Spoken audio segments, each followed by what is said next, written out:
మరియు వారి సోదరులు అఖిల భారత యాదవ సంఘం ప్రెసిడెంట్ గా వ్యవహరిస్తున్నటువంటి అన్న రామచంద్రయ్య గారికి మరియు కార్యకర్తలు గాంధీ రెడ్డి గారికి, మునిరాజారెడ్డి గారికి, చిరంజీవి గారికి, పిజి రవిరెడ్డి గారికి, శ్రీనివాసులు గారికి, టీటీడీ ఫారెస్ట్ శ్రీనివాసులు గారికి మరియు శ్రీ సుబ్రహ్మణ్యం గారికి, అలాగే లక్ష్మీపతి నాయుడు గారికి, ఉషా గారికి మా హృదయపూర్వక ధన్యవాదాలు తెలియజేసుకుంటున్నాం.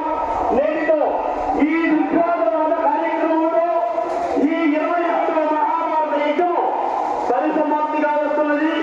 కావున సాయంత్రం 6 గంటలకు అగ్నిగుండ ప్రవేశము, తరువాత శ్రీ ధర్మావళి పట్టాభిషేకం యొక్క హరికథ జరుగును. అందరూ నేటి మధ్యాహ్నం దుర్గోత్సవ వనాలందరూ అన్నదాన కార్యక్రమం జరుగును. అందరూ వచ్చేసి ఓంశక్తి గుడి యందు అన్నదాన కార్యక్రమం జరుగును. అందరూ ఈ కార్యక్రమం జయప్రదం చేయవలసిందిగా కోరుకుంటున్నాం. మాకు ఈ సదావకాశం కల్పించిన పూజారి వర్గములకు, ధనాచార్య వర్గములకు, ధర్మకర్తల మండలికి, ముఖ్యంగా శ్రీ అన్నా రామచంద్రయ్య గారికి మరియు ధనంజయ రెడ్డి గారికి మరియు నాగరాజు సార్ గారికి మరియు ముసరాజ్ రెడ్డి గారికి మా హృదయపూర్వక ధన్యవాదాలు తెలియజేస్తున్నాం.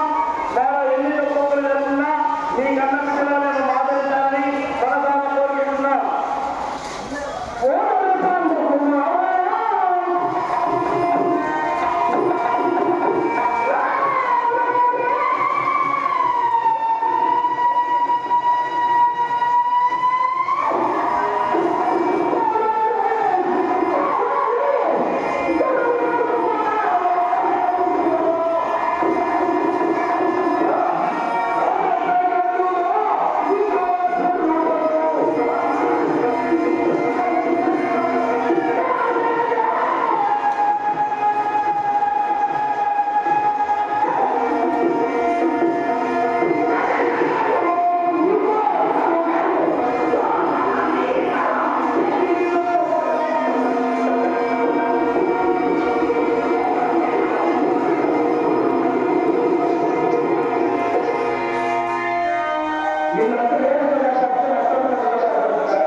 నేను చంపేస్తానని భయంతో వేటుకి వెన్నులో వణుకు పుట్టాలా? సరే, ఎంతో నువ్వు భయానికి చచ్చిపోయి ఉంటే